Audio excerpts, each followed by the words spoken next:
Welcome back to Eliances Heroes, where heroes in business align.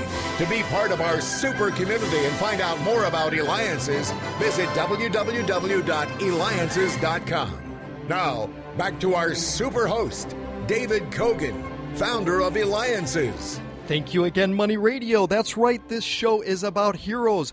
Those that are making a difference, those that are hiring, those that are building the community, those that are bringing entertainment. And we just had the star from the reality TV show Hardcore Pawn, Seth Gold. Later on, we're going to be having the comedian who has performed on all late-night shows and even for President Obama. And we'll be ending the show with the famous TV doctor on VH1's Family Therapy Show. But before that, we've got an incredible hero now, involved in so many projects. In fact, he was the executive producer on the Jobs movie about Apple founder Steve Jobs. David C. Traub, that you could reach by doing a search on LinkedIn. Again, that's David C. Traub on LinkedIn. Now, you're an award-winning executive producer. You've been involved with feature films, digital media, and games. We were the co-producer for the movie Jobs, the story about Steve Jobs, the founder of Apple that everybody in the entire world knows. This is a huge, huge undertaking and gigantic responsibility, having to share the story of one of the great CEOs, founders of our time. Share with us, please, our listeners, what emotions you had and what you thought when the movie was finally completed. Well, I will begin by working my way back and say that it's actually been gratifying to see how well we did relative to the more recent Steve Jobs movie, which, of course, was also very impressive but took a very different path. In all fairness, I have to say that I did not originate the Steve Jobs project at all. I was brought on as an executive producer by the creators of the movie out of Dallas, and it's been an amazing experience. We all in our lives hope to have 2 or 3 opportunities that bring us to the next level in our lives in pursuing our dreams, and this movie was certainly one of those opportunities. And I'm very grateful to the folks that invited me in to bring my value to the movie as well. And what did you find perhaps maybe most interesting about creating the movie? Well, it was a very unique challenge for us because we did not have a license. We did not acquire the life rights, and thus we were relegated to only using data that we have in first person. And Dan Cocky, who was Steve's roommate on their tour of India, and this college buddy that's an intricate part of the story, was a big part of the team as well, and had tremendous impact on the script. But we also had we weren't able to take a lot of license creatively, and we had to depend a lot on secondary sources. And because of that, there was only so much we could do, to tell the story other than to reflect the truth itself could be generalized across all of these different sources. But the comments that we continue to get are that we did an incredible job capturing him, showed both the positive and the negative, and really showed the three-act play that was his life. He founded Apple Computer. He was kicked out of his own company. He came back to build the most powerful company in the world. And it's a movie that I particularly was interested in because I saw it as an opportunity to teach people to take risks, believe in themselves, and know that nothing's impossible. I mean, that's what the movie's primary means were. That's really what Steve Jobs has contributed to the world, at least from a leadership and entrepreneurship perspective.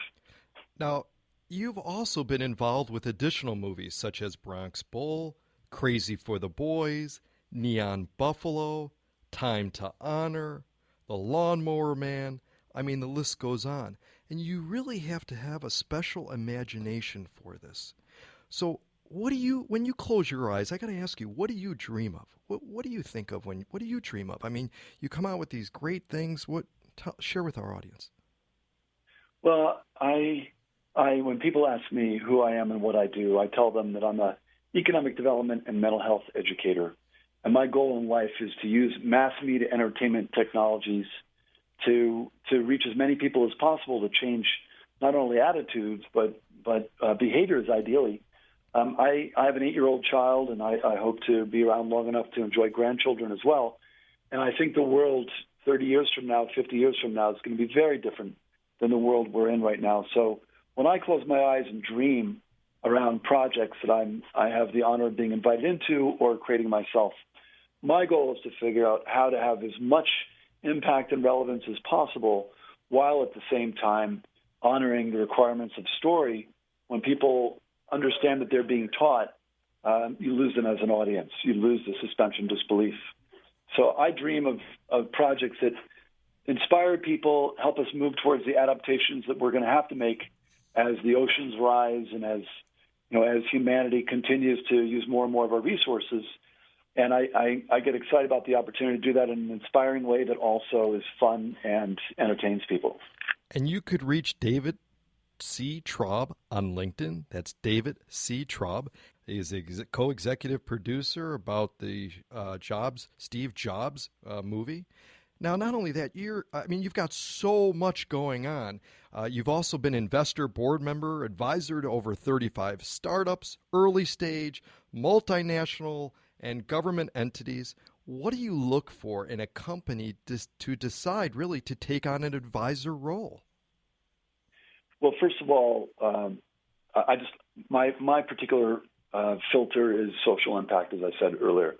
So when I look for companies, I look for something that I think is going to make the world a better place, and then I put on the same glasses that any investor has, which is, what's the pain they're addressing? Who are the potential competitions? And do they have any defensible IP? Obviously, the team is arguably the most important thing. And is there an opportunity to really scale a company up sufficiently so that it could move in the direction of having a significant footprint on the planet? So I look for things that I think can be successful, that are positive, that will inspire the workers to give more than just what they would normally get from a paycheck, and I look for relationships that I know and trust. I tend to work with people I already know and work with them over a long period of time, because I've just found that makes for more efficiency when it comes to looking forward instead of having to worry about who you can trust and depend on. And not only have you done so much within your career, but you've all been successful with your projects. You've been co-producer of The Jobs and more. You're also highly educated. You've got a master's in education from Harvard, undergraduate with honors from UC Berkeley. Now, we have many listeners that are in college or those that have children in college. So I've got to ask you the secret of this, since you did so well in education. What do you think is the best way to absorb all the material and be a success in school? First of all, I want to make a correction, and I was one of the executive producers on the Steve Jobs movie. I just want to say I was not the co-producer. Yes, I was co-producer on the BRONX Bowl. I financed that movie. Every movie has a different relationship. Now, going back to your question, which is a very exciting question, what is the secret to doing well in school? And really, what's the secret to doing well anywhere? And the secret is to figure out what really turns you on and to make school like work. When I realized what I wanted to do as an undergrad at Berkeley, which was to figure out how to make movies and videos for school much more interesting and compelling than they were. I grew up in the 60s and 70s, and videos were pretty lame back then. So I looked to the Soviet propagandist filmmakers and saw how they wove together 150 tribes and 17 countries into the Soviet Union, in big part by creating a new kind of cinema that was very compelling to people.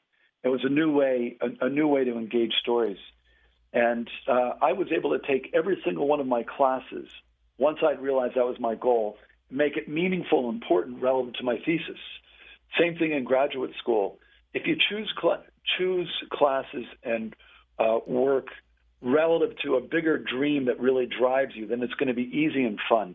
Whereas having to come up with tons of papers about things you don't really care about, that's really difficult. It's really important to channel your passion in whatever you're doing. Excellent. Well, absolutely incredible. And anyone that has done so much for the community in so many different areas is certainly a hero. And today's hero, David C. Traub, which you could reach at David C. Traub on LinkedIn, certainly is. And thank you also, to the Eliances producer, Loopy Docs. That's loopydocs.com. Be sure to contact her for all your editing and writing needs.